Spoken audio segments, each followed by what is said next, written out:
ગુજરાતીઓ તમે પણ કર્ણાટક સ્ટાઇલ સાંભાર ઘરે બનાવતા શીખી જાઓ। સાવ સિમ્પલ છે। સરગવાની સિંગ, 1 બટેટું, 2 ડુંગળી, 3 ટમેટાં અને 3 કળી લસણની છૂંદી લેજો। બસ એટલું જ જોશે, બીજું કાંઈ નથી નાખવાનું।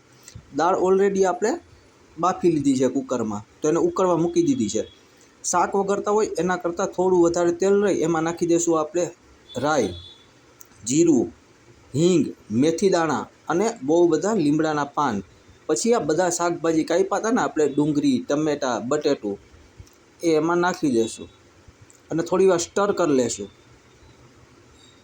સિમ્પલ, નો રોકેટ સાયન્સ। અને સરગવાની સિંગ હતી ને, એ દાળ ઉકળે છે ને એમાં નાખી દઈશું। કોઈ કરતાં કોઈ આમાં કંઈ નથી।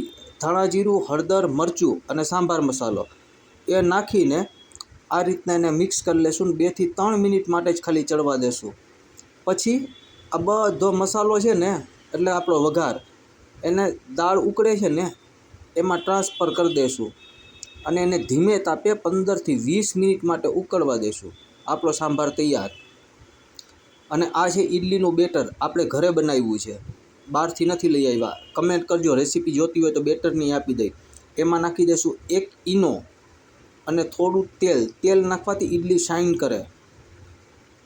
જો આ સાંભાર આપણો ઉકળી રહ્યો છે। હવે એમાં નાખી દઈશું ધાણા ભાજી। આપણો સાંભાર બનીને થઈ ગયો તૈયાર।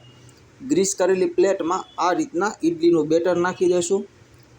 કુકરમાં પાણી ઉકળે એટલે સ્ટીમરમાં આ રીતના ઈડલી મૂકી ઢાંકણું બંધ કરી દઈશું। ખાલી 5 થી 7 મિનિટ ચાકુ મારીને ચેક કરી લેશું, આ આપણી ઈડલી બનીને તૈયાર થઈ ગઈ છે।